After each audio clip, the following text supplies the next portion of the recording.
Hi guys, welcome back to Ask Oman. It's lovely to see you here again. This week I'll be answering a question I am frequently asked, which is Oman safe? Is it safe?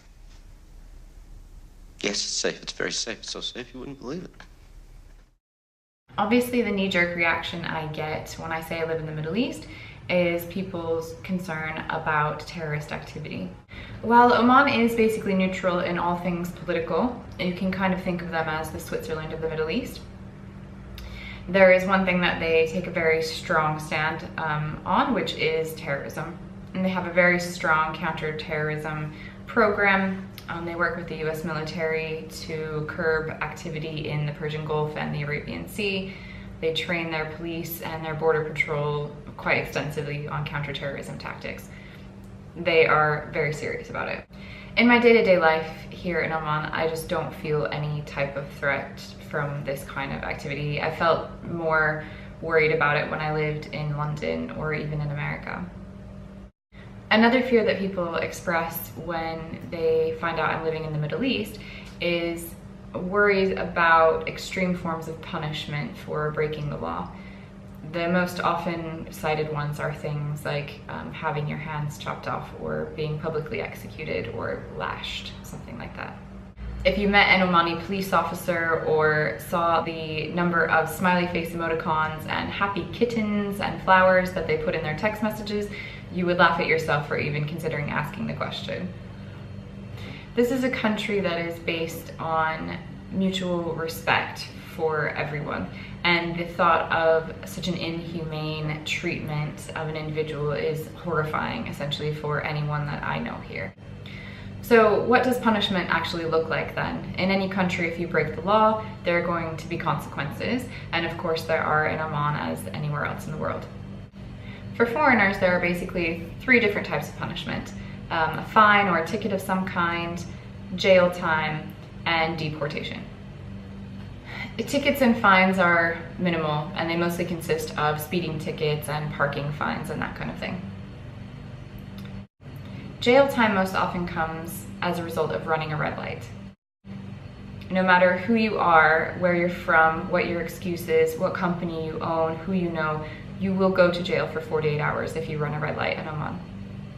It may sound extreme, but when we start talking a little later in the video about driving here, maybe you'll understand. Like I said though, this is a country that's based on mutual respect. So while you will go to jail for running a red light, you decide and arrange with the police the date that you're going to go. This is to ensure that all of your affairs are in order and it's not too disruptive for your life, that your family has everything they need for the 2 days that you are gone. So it's a very civil procedure. Lastly, if you break the law in a big enough way as a foreigner, you're going to just be simply deported. As far as Oman is concerned, there are lots of foreigners who would be happy to live here and follow the rules, and if you don't want to do that, then you don't have to be here.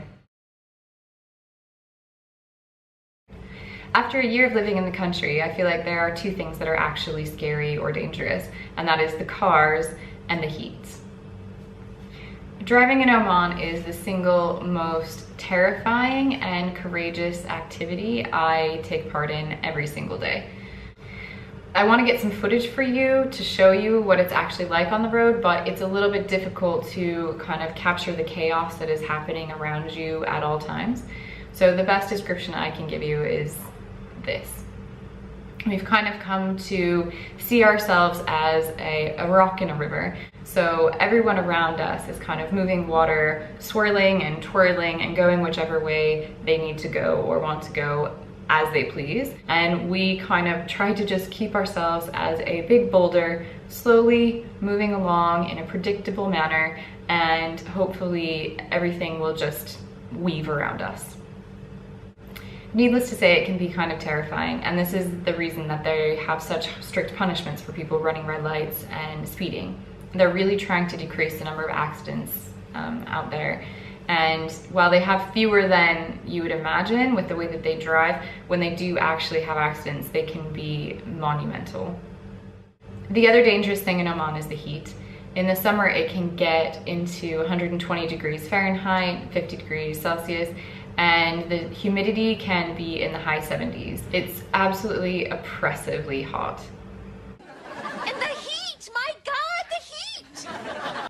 So we kind of move from air-conditioned space to air-conditioned space, and we try to avoid the outdoors as much as we can during those months. But the problem is they last for a really long time, and it's hard to not get antsy.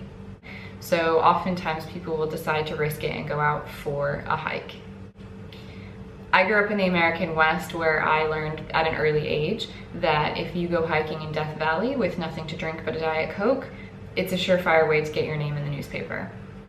Unfortunately, not everyone has come from a place like Oman or the West, and they don't understand necessarily that the heat can kill you really quickly.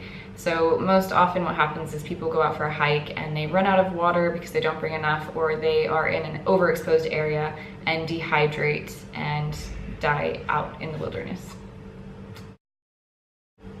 Okay, that's it for this week.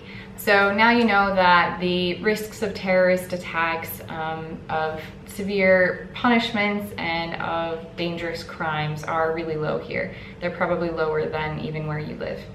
And the two best tools you can use to stay safe in Oman are water bottles and seatbelts.